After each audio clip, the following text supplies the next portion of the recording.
প্ৰিয় বন্ধুসকল, আপোনালোকে আজিকালি হোৱাটছআপত এটা নতুন চিম্বল আহিছে। আপোনালোকে নিশ্চয় দেখা পাইছে। কাৰোবাৰ তাত নাহিবও পাৰে, কাৰণ যিসকলে হোৱাটছআপটো আপডেট কৰা নাই তেখেতসকলৰ অহা নাই। তো আপোনালোকে যদি আপডেট কৰে নিশ্চয় আহি যাব। ইয়াতে যিটো চাৰ্ট আছে, ইয়াৰ ওপৰত যিটো আপোনালোকে দেখা পাই আছে, এইটোতে আপোনালোকে মই আপোনাক মাৰ্ক কৰি দেখাম এইটো বস্তু। ঠিক আছে, তো এইটো বস্তু আপোনালোকৰ তাত কাৰোবাৰ তাত নাহিব পাৰে। যেতিয়া আপোনালোকে আপডেট কৰিব হোৱাটছআপটো তেতিয়া আহিব। তো ইয়াৰ কি কাম হয়, আমাৰ বেনিফিট আছে ইয়াতে। আপোনালোকে ইয়াতে যিকোনো চাৰ্চ কৰিলে ইয়াতে এনচাৰটো আহি যাব। তো মই আপোনালোকক কৰি দেখুৱাম।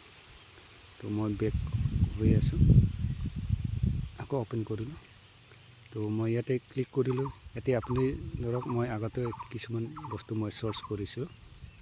তো আপোনালোকে ইয়াতে চাৰ্চ কৰি যিকোনো বস্তু পাব পাৰিব। ঠিক আছে, সহজ উপায় আছে। ধৰক মই এটা এপ্লিকেশ্যন স্কুলৰ লিপ এপ্লিকেশ্যন লিখিব বিচাৰিছোঁ। তো মই ইংলিছত ভালকৈ যেনেকৈ লিখিব নাজানো, তেন্তে ইয়াৰ যোগেদি আপুনি নিশ্চয় হেল্প হ'ব। তো আপুনি ইয়াতে টাইপ কৰিব এপ্লিকেশ্যন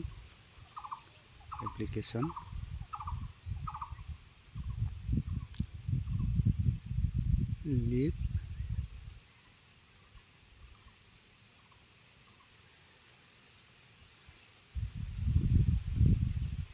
ফৰ স্কুল লিখি দিলোঁ মই। ঠিক আছে, ইয়াতে চেণ্ড অপশ্যনে ক্লিক কৰি দিয়ক। লগে লগে আপোনালোকৰ টাইপিং হৈ আহি যাব। ঠিক আছে, তো ইয়াতে অলপ এডিটিং কৰিব লাগিব। ধৰক ওপৰত আছে ইউৰ নেম, ইউৰ ক্লাছ, গ্ৰেড, ইউৰ স্কুল নেম, ডেট। এইটো আমি এডিটিং কৰিব লাগিব, মাজে মাজে এডিটিং কৰিব লাগিব। ধৰক আপোনাৰ ক্লাছটো কিমান, কোনটো ডেটৰ পৰা কোনটো ডেটলৈ আপুনি লিপ ল'ব বিচাৰিছে, আৰু ইয়াতে মাজতে প্ৰিন্সিপাল, টিচাৰ, যিটো ছাবজেক্ট আছে তাতে লিখিব লাগিব। তো এনেকৈ আপোনালোকে ইয়াৰ পৰা যিকোনো বস্তু আপুনি চৰ্চ কৰি ওলাব পাৰিব।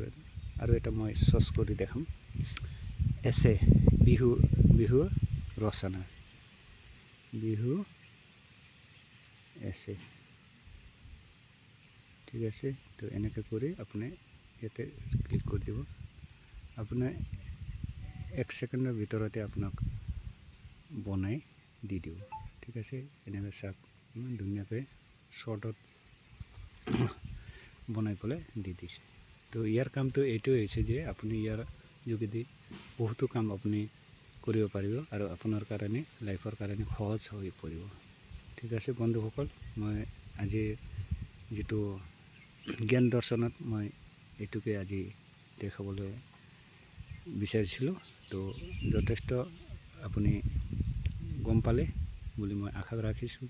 যদি এই ভিডিঅ'টো আপুনি ভাল পাইছে তেন্তে ছাবস্ক্ৰাইব আৰু লাইক কৰি কমেণ্ট কৰিব। আগন্তুক এনেকৈ বহুতো ভিডিঅ' মই জ্ঞান দৰ্শন যোগেদি মই আনিবলৈ চেষ্টা কৰিম, আপোনালোকক বুজাবলৈ চেষ্টা কৰিম। ধন্যবাদ।